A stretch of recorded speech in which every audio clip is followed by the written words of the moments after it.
with Coda Country, and today we are lucky and blessed to have another Georgia fellow singer-songwriter from the Macon area, I believe. He's got a couple songs out. One of his songs is entitled Hey Y'all. So let's give a hey y'all to Mr. Ethan Payne. How are you today, Ethan? Doing good, Coda. How are you? I'm good. I'm good. Okay, so I guess I met Ethan Payne back when he did an opening slot for Jimmie Allen in Bainbridge, Georgia on the 4th of July this year, I guess in 2022. And so I guess we can kick off the interview just by talking a little bit about that.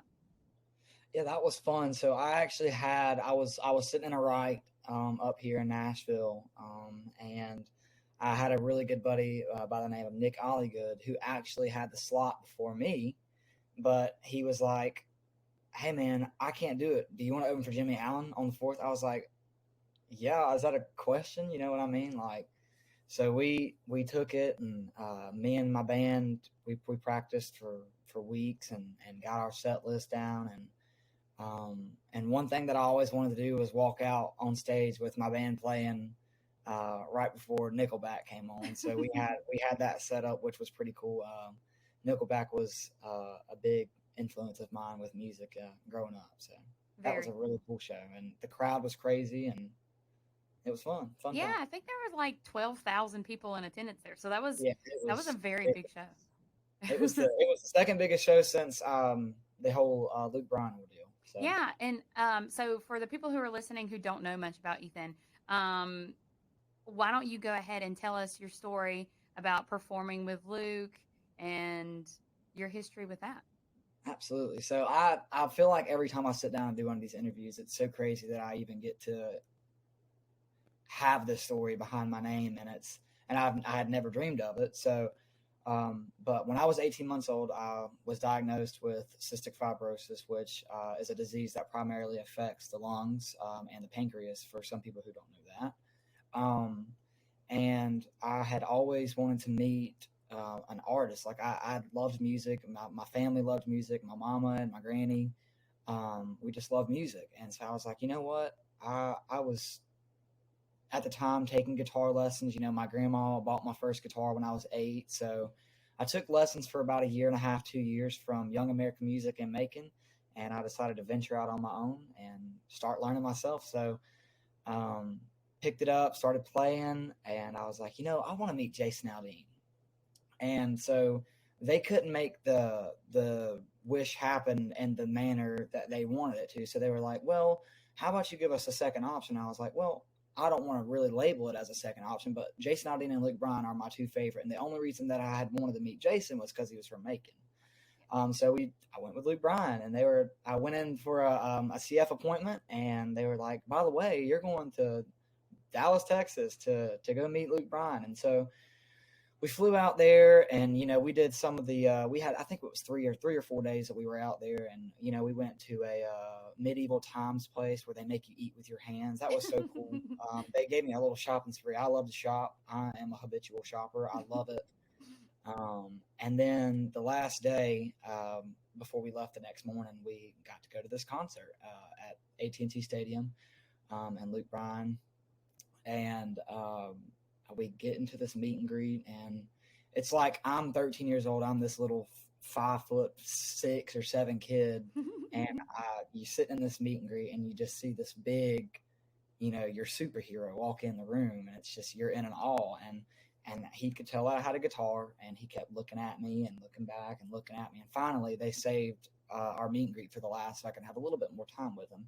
Did not know that it was going to turn out into what it did. You know, I had told my friends before I left, I'm like, I am going to sing with Luke Bryan. You watch. And I've always been that type of person to put it in an atmosphere and try to make it happen. Manifest it. Yeah, definitely. And it did. Mm-hmm. That's cool. He was like, I played him Do I? And he was like, man, he said, do you want to sing that song in front of 50,000 people tonight? And I was like, sure.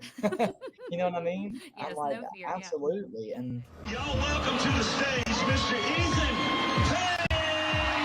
And I felt like the whole world had just shut down, and it was on me and him.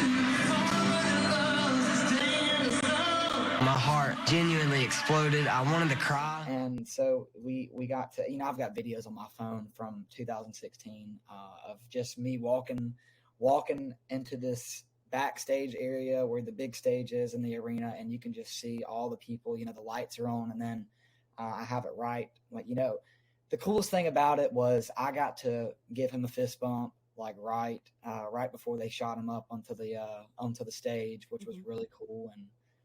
And you could tell, and being how big he is still and where he was then, I feel like that was the highlight of his career, is when he was selling out arenas and stadiums, and he was nervous. I mean, he was nervous. But it was the coolest thing to get to experience that. Like, what you see back on the backstage is not what you see up there. He is strictly business and fun on stage, but no, you could definitely tell in that little box that they were sitting up in, he was, screaming into the mic and doing his little runs. And it was a very surreal moment. And then to top the night off, we were on stage, and he gave me one of his babies, one of his guitars, and See that guitar right there? You just take it on back to Georgia. I have got to write numerous songs on that guitar, just like he did. So carry on the legacy of that thing. That's right. And, I was going to talk to you a lot more about like how you got started, but it really sounds like Luke did so many things just to set you on the path to where you are now. And I guess, I don't know. So he's probably one of your greatest influencers, you would say. And then I would definitely on the wanting to do it for a living and a passion. There are so many people that just do it for the money, and it shows, honestly. And that show right there was kind of a push, like, this is what I want to do for the rest of my life. Oh wow, that's amazing. So, well, I tell you, okay, let me ask you this. So, as you're growing your career and you're starting to get more shows, do you have a day job? Like, do you do something else, like part-time or, full time, just so you can, start until you start touring full time? I do. Like, this is the craziest thing, and I always said I would never do it. I worked for a moving company in 2022. I worked for a moving company from March until December of really this past year. Yeah.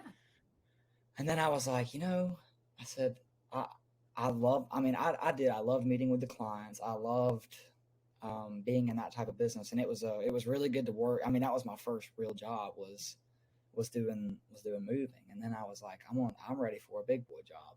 Yeah. And to have a backup plan, because, I completed high school, and I was like, I don't want to do the college thing. I think my views on college are just, if you don't have a passion, do it.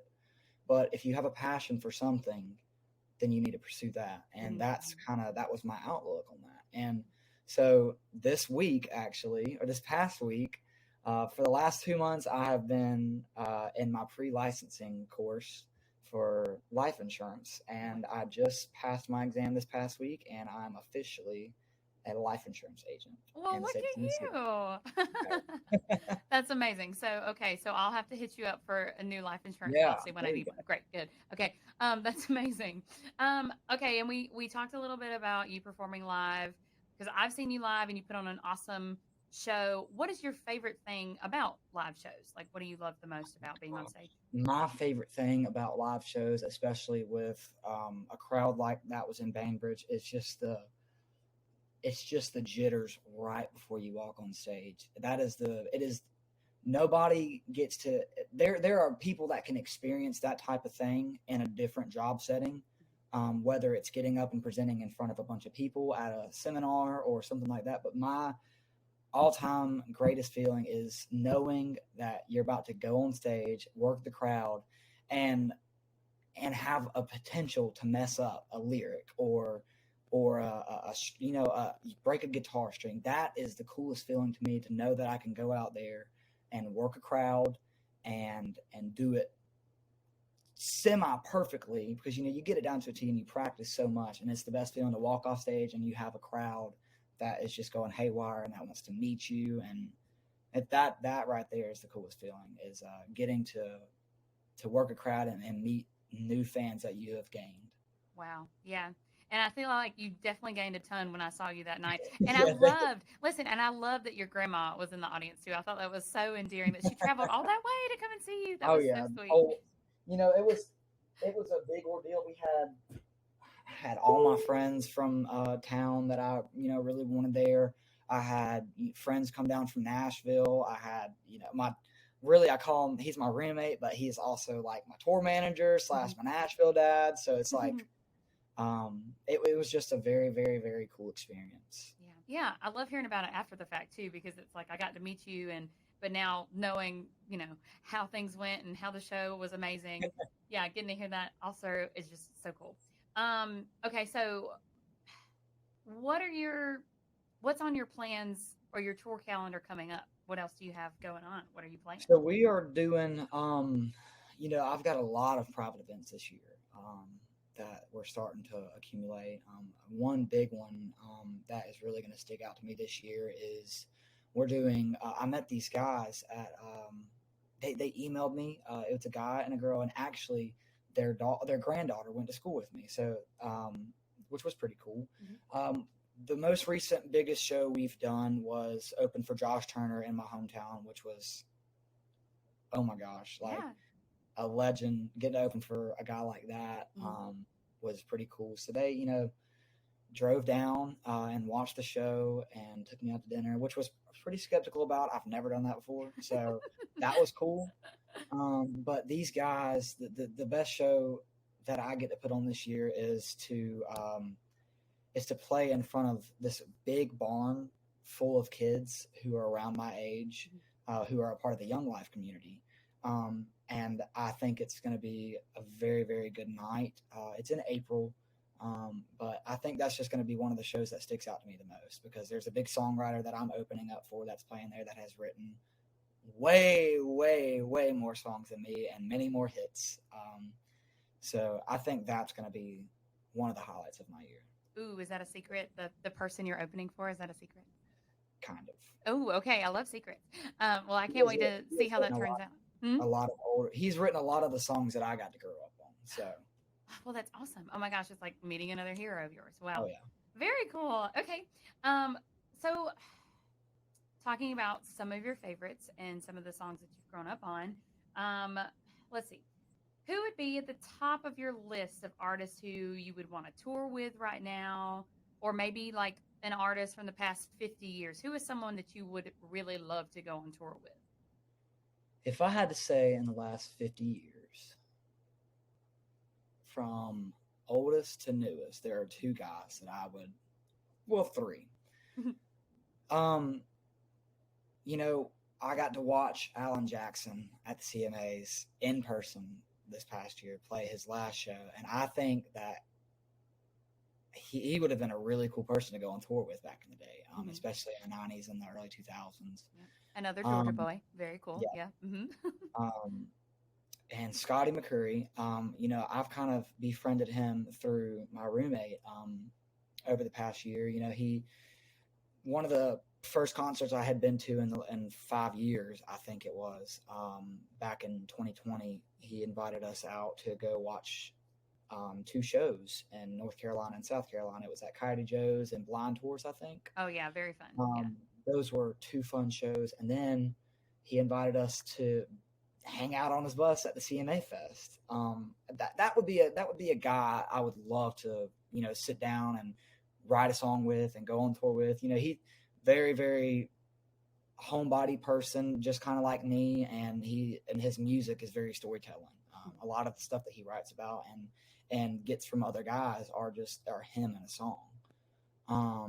And I would say my top artist right now would be Hardy. Hardy is the man of country music right now to me. Him and Morgan are really running the show. And I think Hardy would be super fun to go out on the road with and open up for. So you're telling me that the Mockingbird and the Crow is like top of your playlist right now, like burning it out. Yeah, for sure. I think it's so cool that he is testing the waters.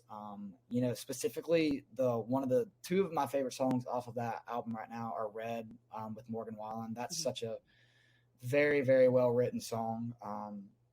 And my top song off that one is Radio Song. I mean, he's basically talking about what he wants to put out, and he's like, one of the lines says, "So bring that moneymaker back," and then it goes into the chorus, and yes, and it kills me. It's and so funny. It's so true. It's so true. Mm-hmm.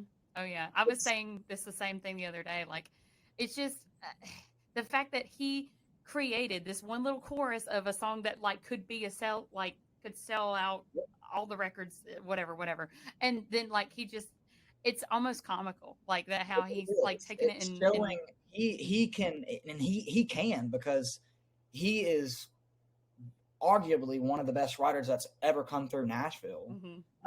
New artists at least. Yeah. And writers, like he's just ridiculous with what he does not miss. Him and Morgan and even Cody Johnson, like those guys just do not miss. And Luke Combs, I can't forget to mention him.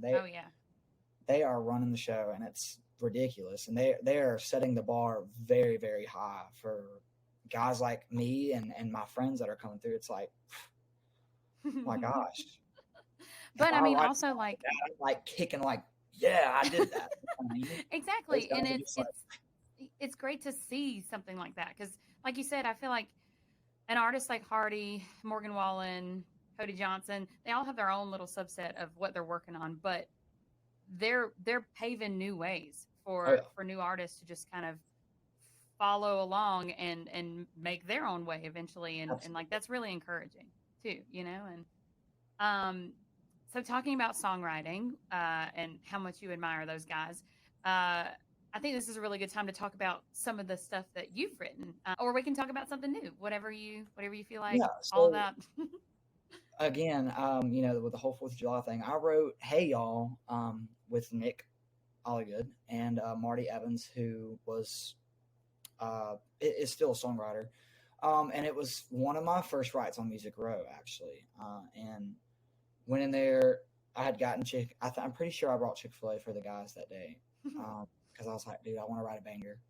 And I walked in the room, picked out a guitar, and just started playing this little lick. And I was like, "Round here we catch what we eat." And then Nick was like, "On a Flint line out where the Flint River bends." And I was like, "Oh wow! All right, here we go." So there's the song right there. Yes, perfect. And so we just, I was like, "There's not a song that really like is like, what's up, y'all?" You know what I mean?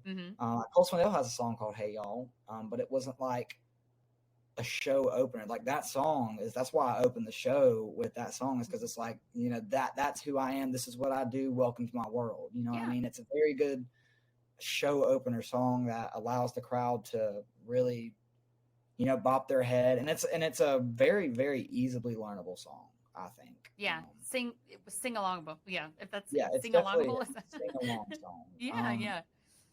So that was a cool one to write. I wrote one last week. I was up around 2 a.m. That's when all the ideas come in. I was up around 2 a.m. I had to write the next afternoon. I was like, God, I need to bring something into this write. And, there's just a lot of stuff going on in the world that I don't, really agree with. And there's a lot of stuff that's changed, physically about, Nashville and even my hometown. I was just like, I'm going to write a song, and I titled it "This Ain't the World That I Grew Up In." And wow, I am so excited for that song. I don't even know if I'm going to cut it. I really, really, really want to try to pitch it to the Aldean campaign, because I know he would, his political views and all that kind of stuff, it don't really matter to him, and he doesn't really care. And it's kind of a song that kind of describes, I mean, a lot of the stuff that's going on. And, I think there's one part of the song that says, in the chorus, like to start it off, it goes, "Give me back them 4 ways instead of them interstates." Like, it just talks about everything that's changed, that needs to be brought back. And he just finally ends it off with, "This ain't the world that I grew up in." And it's a pretty cool song. I really love it. So yeah, that's going to be a great one to release. Oh my gosh. Even if you don't, if you find that, Aldean covers it, somebody else covers it. Wow. That's going to be lovely. Oh my gosh.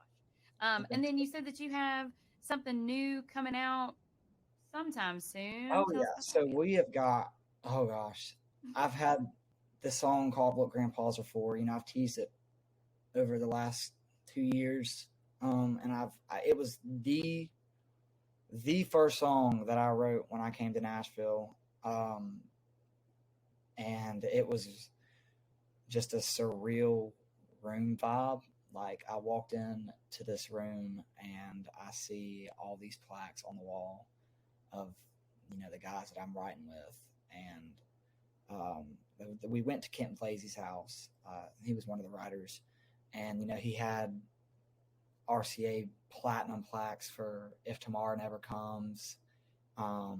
And he also wrote "Getting You Home" for Chris Young, and then the other guy wrote "She's Country" for Aldine, "International Harvester" for Craig Morgan. Like all these, these bangers. Yeah, like, heavy hitters for sure. Yeah, definitely. And I'm like, and then there's me. I'm like sitting in the room. I'm like, well, my heart's broken. I lost my granddad, and I miss him, and I really want to write about it. And they were like, oh, sure, yeah, we got it. So I was like, all right. He said, so what did y'all do? I was like, well, and that's how it started. It said, on the day I was born, he was the second one there to hold me. And that's such a true line because he was. Like, Yeah. everything in that song is something that happened with me and my granddad. The fact that I could put, walking into when, he died of pneumonia, which is, people get that every day. I mean, I've had pneumonia. Yeah. And he was 84, 85, I think. And, the room number outside of his room at the hospital was room 219. And he sat there on the bedside. He said, don't be scared. Death ain't nothing. It's just there to get me to something better.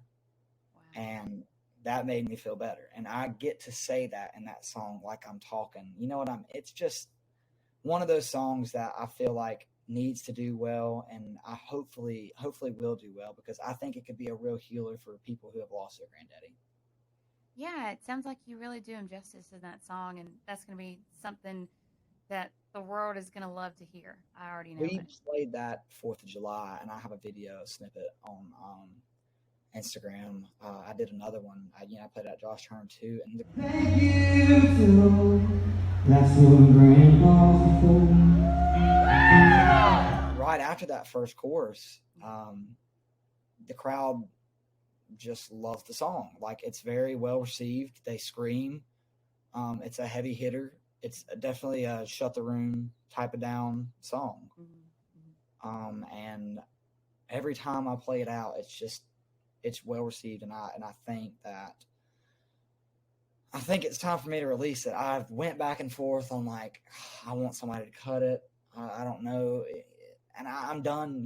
Tired of chasing these numbers that I want so bad. But in reality, it's still, I know it's a good song because I've seen how people react to it every time I play it somewhere. And I think even if it doesn't do big right off the beginning, when it will have its time for sure. I thoroughly believe that. And then I can look back on this interview and I can be like, yep, I was right.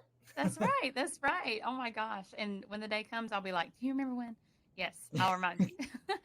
How cool. Oh my gosh. Well, listen, I hate to take up any more of your time. This has been a really awesome interview with you. Before we go, is there anything that you want to promote? Anybody you want to shout out? Anything like that? Absolutely. I would like to shout out my team, Craig Campbell, Maddie Grossel, great management team, my publicist, Trevor Perkins, and Ellie Crom. And we have a new song coming out February 17th called What Grandpas Are For. We will have a pre-save link in the next week. I'm going to be teasing a lot of snippets of stuff over the next couple weeks. We're shooting a music video next week for the song. So y'all just stay tuned and prepare to put your seatbelts on, because y'all are going to love this next song that we put out in the video. And I hope it makes all of you cry, because if you do, my job has been done. So. That's right, man. I love talking to you today. All right, everybody. Until next time, this is Leigh with Coda Country, and you've heard it from Ethan Payne.